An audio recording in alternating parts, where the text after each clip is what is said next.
Koi hari ini, Selasa 4 Juni 2024, merangkum dua berita pilihan. Antara lain, Sekretaris Jenderal PDIP Hasto Kristianto diperiksa Polda Metro Jaya terkait kasus dugaan penyebaran berita bohong. Hingga berita Kejaksaan Agung melimpahkan dua tersangka kasus korupsi timah ke Kejaksaan Negeri Jakarta Selatan. Sekretaris Jenderal PDIP Hasto Kristianto selesai menjalani pemeriksaan oleh penyidik Subdit Kamnag Ditreskrimum Polda Metro Jaya. Hasto menjalani pemeriksaan selama 3 jam dengan didampingi oleh kuasa hukum yang disediakan partai dan juga kuasa hukum pribadinya. Hasto juga mendatangi Dewan Pers karena laporan terhadap dirinya merupakan produk jurnalistik. Hasto Kristianto menjalani pemeriksaan atas laporan terhadapnya selama 3 jam dan diberikan sebanyak 4 pertanyaan oleh penyelidik Subdit Keamanan Negara di Treskrimum Polda Metro Jaya. Hasto menjalani pemeriksaan didampingi oleh tim kuasa hukum yang diberikan oleh PDIP dan juga kuasa hukum pribadinya. Hasto mengatakan akan menemui Dewan Pers karena laporan terhadap dirinya atas dasar produk jurnalistik di salah satu stasiun televisi swasta nasional. Saat Hasto menjadi narasumber, ia cuma mengatakan beberapa hal soal sikap politik partainya. Namun Hasto tak merinci maksud sikap politik itu. Ia pun tak mengenal dua pelapornya yang bernama Hendra dan Bayu Setiawan. Sebenarnya kami yang mengusulkan kepada sebelum permintaan klarifikasi lanjutan karena ini terkait dengan produk jurnalistik, maka kami juga akan berkonsultasi ke Dewan Pers. Tapi prinsipnya saya bertanggung jawab penuh terhadap apa yang saya sampaikan, baik secara politik, secara hukum, maupun secara sosial. Dan tidak ada suatu pernyataan-pernyataan yang saya sampaikan yang bertujuan, bermaksud, menghasut, menggerakkan orang di muka umum untuk melakukan tindak pidana, apalagi juga menciptakan suatu kerusuhan.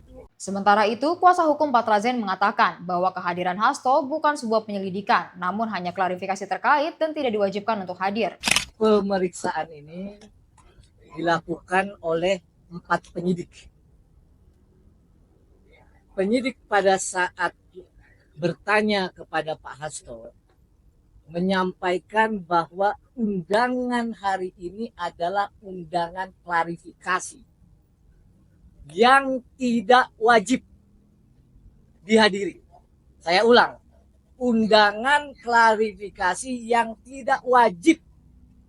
Namun, karena Pak Hasto ingin memberi contoh bahwa Pak Hasto adalah warga negara, sekjen partai yang menaati hukum, maka hadir sekarang. Ya. Apa yang dituduhkan, apa yang dilaporkan? Ada 3 pasal. Yang pertama pasal 160 KUHP yang digunakan pemerintah Hindia Belanda kolonial untuk menjerat para pemimpin kita pada waktu itu. Hadzai artikel, pasal-pasal penyebar kebencian. Yang kedua, pasal 28 dan pasal 45A Undang-Undang ITE. Sebagaimana Pak Hasto sampaikan bahwa karena ini adalah produk jurnalisme, untuk menghormati hukum, penyidik mempersilahkan kita untuk Pak Hasto ke Dewan Pers terlebih dahulu. Oleh karenanya, mengapa hanya 4 pertanyaan? Jadi ini sekali lagi adalah hak Pak Hasto untuk menyuarakan kebenaran, termasuk kecurangan pemilu yang sudah menjadi pertimbangan. Setelah kasus ini, Hasto sebagai petinggi partai masih beranikah berbicara kritis?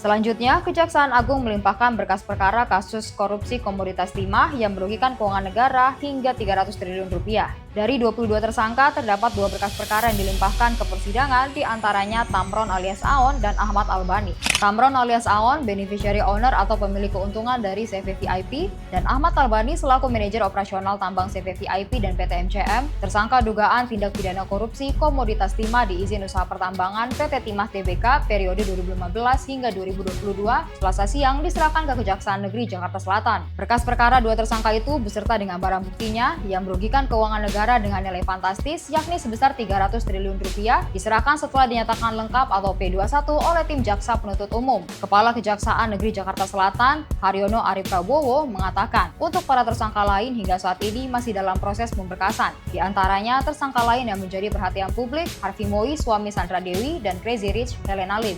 Kepala Kejari menambahkan setelah pelimpahan tersebut, tim Jaksa Penuntut Umum akan mencermati berkas perkara untuk menyusun surat dakwaan di persidangan. Pada hari ini, Selasa tanggal 4 Juni 2024, tim penyidik telah melimpahkan kasus ini dari penyidikan ke penuntutan dengan menyerahkan tersangka dan barang buktinya, atau lebih sering kita dengar dengan tahap 2. Adapun tersangka yang sudah diserahkan ke penuntut umum terdiri dari 2 tersangka. Yang pertama adalah tersangka atas nama inisial T alias A alias AN selaku beneficiary owner dari CV VIP. Sedangkan yang kedua adalah tersangka atas nama AA selaku manajer operasional tambang dari CV VIP dan PT MCM. Terkait dengan penyerahan ini, kegiatan selanjutnya tim penuntut umum sedang mematangkan atau memantapkan lagi susunan surat dakwaan, dan insya Allah mudah-mudahan dalam waktu yang tidak terlalu lama bisa dilimpahkan ke pengadilan.